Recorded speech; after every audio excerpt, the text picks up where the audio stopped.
કામમાં હમણાં ગયું હતું.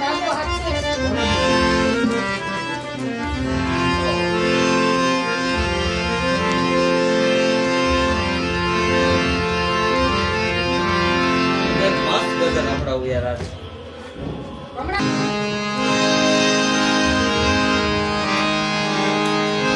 नहीं वफा का सिला है तो कोई बात नहीं, ये दर्द तो ने दिया है तो कोई बात नहीं,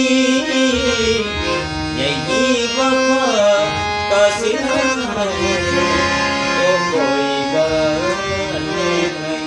કેવા શું માંગે છે આ ગઝલ કે ભગવાનને એમ કહે છે કે તારી વફા આટલી બધી હોય અને કદાચ તું મને હજી રોડ ઉપર લઈ આવ ને તોય મંજૂર છે, પણ આ શબ્દ આપણો યહી વફા કા સિલા હે તો કોઈ બાત, કારણ કે તે દુઃખ દીધું ને તે જ જન્મ આપ્યો ને તે જ દુઃખ દીધું ને પછી યહી ફિક્ર હે કે તુમ ભી ના साथ छोड़ चलो, बड़ी जहान छोड़ दिया है, ये भला की दुनिया मुकी दी, जहान छोड़ दिया है तो कोई बात नहीं, यही वफा का सिला है तो कोई बात नहीं.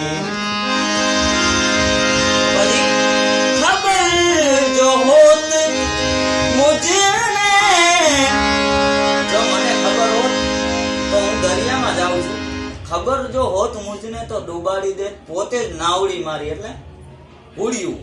મને ખબર હોત ને કે આવું કોક છે તો હું પોતે જ ડૂબી જાત.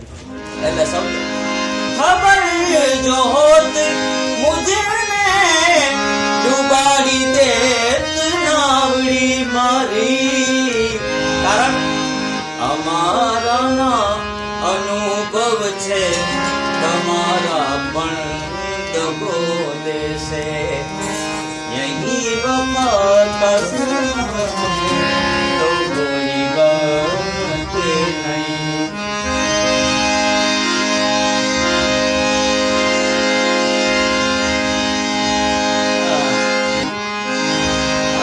कारण पागल थी करवो प्यार તમારું કજું નથી, તલવાર નીચે તમારું ગજું નથી.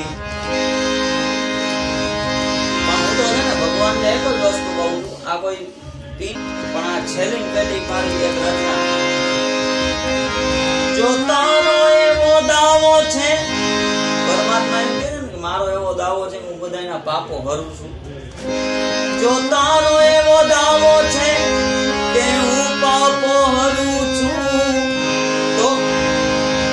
તો જા, મારો એવો દાવો છે કે હું પાપો કરું છું.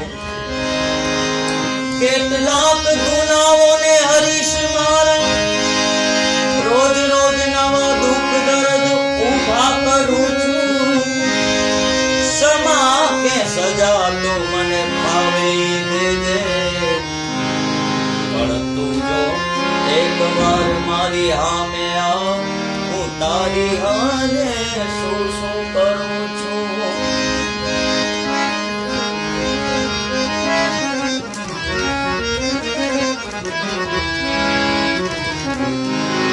અને આ બધા એમ કે ને પ્રેમ પ્રેમ પ્રેમ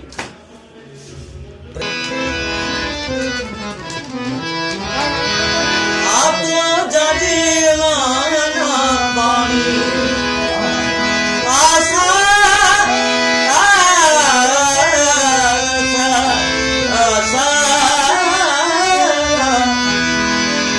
આશા જુઠી રે બધા પણ મોતીડા નહીં હંસલા હાલો ને હવે મોતીડા નહીં રે મળે. આની પાછળ કઈક મર્મ છુપાયેલું છે. આમાં આ ભજન ક્યારે લખાણું ખબર સાહેબ? કે પેલા તમને ખબર હોય ને તો આપણે જો કે તમારાય નહીં પણ પપ્પા વખતની વાતમાં ઘોડિયા હાથ પણ થઈ જતા પેલાની, કે તમે હું મળી ગયા કે ભાઈ આ આપણે આ દીકરીનું દીકરાનું થઈ ગયું એટલે એ પછી દીકરીને દીકરાને જોવાનું નહીં કે કોણ મારો ઘરવાળો કાંઈ શું, એ બેયના ઘોડિયા હાથ પણ થઈ જતા. એટલે એક દીકરીના ઘોડિયા હાથ પણ થઈ ગયા. આ તમને આ ભજનની વાત કરું તો પછી તમને કહું કે આનો મર્મ શું છે. એટલે ઘોડિયા હાથ પણ થઈ ગયા એટલે દીકરી 20 વર્ષની થઈ ગઈ. એટલે પેલા એવું હતું, ઘરવાળો કોઈ દી તેડવા ન જાય, કોક આપણો બુઢાપો હોય ને વડીલ, ઈ જ જઈને કોક વડીલ હોય ને આપણો બાપ દાદુ કે ઈ જ જઈને તેડી આવે એમ દીકરીને. એટલે દીકરીને તેડવા ગયો. એમાં પેલા તો કાંઈ વાહનની તો વ્યવસ્થા નહોતી, એટલે ગાડું લઈને બળદ લઈને જતો હતો. એમાં રાતે મોડું થઈ ગયું ને એટલે એક આમ બળતા હતા પાછા. એટલે આમ આવતા હાંજ પડી ગઈ ને એટલે તમારા જેવો યુવાન માણસ છે ને ખેતરનું કામ કરતો હતો. તો ઈ જોઈ ગયો કે ઓહો અત્યારે ઈ કે આ જુવાન બાઈ ને બુટો માણસ ઈ કે અત્યારે જાય છે ઈ કે રાતના હવે મોડું થઈ જાય. તો એને પૂછ્યું કે દાદા ક્યાં જવાનું? કે મારે તો આ ગામ જવું. પણ ઈ કે એક કામ કરો, ઈ ગામ જાતા તમને બહુ વાર લાગી જાય, વગડો છે. અને ઈ કે તમે એક કામ કરો, મારી નાની એવી ઓયડી છે ઈ કે ત્યાં તમે વિયામો ખાઈ જાઓ, સવારે વહેલા નીકળી જાય. દીકરીને અને ભાઈ લઈ ગયા એના ઘરે. એટલે એની બુડી માં હતી, બિચારી રોટલા કરતી હતી. તો ઓલી દીકરી ખાનદાની આયરની દીકરી હતી. એને એમ થયું કે આ બિચારી બુડીમાં કામ કરે છે, હું જરાક એને મદદ કરાવું. તો ઈ રોટલા કરવા અંદર ગઈ.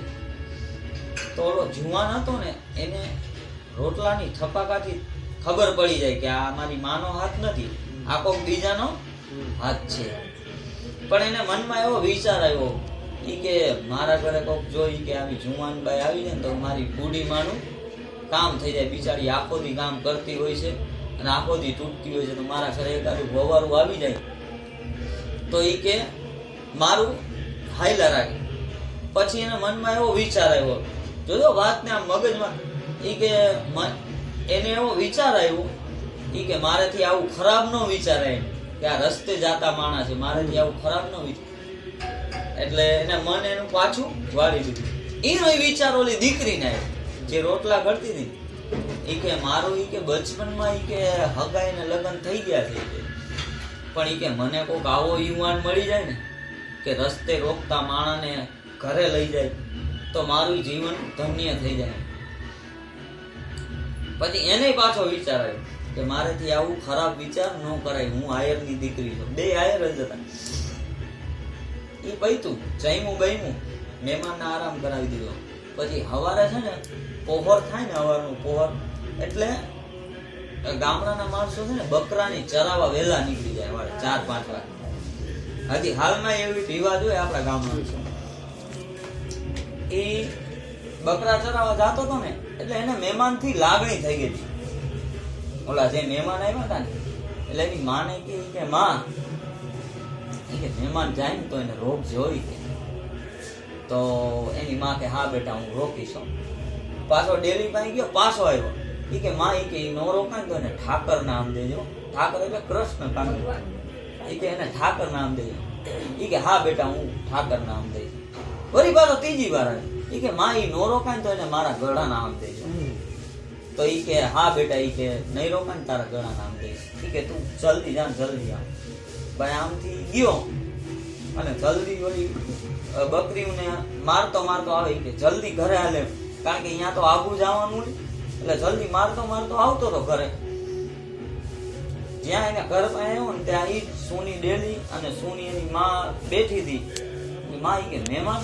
એ બેટા મહેમાન તો ભયા ગઈ, પણ માં કે કાં? ઈ કે તે નામ દીધા હતા? કે હા. ઠાકર નામ દીધા હતા? તો કે હા.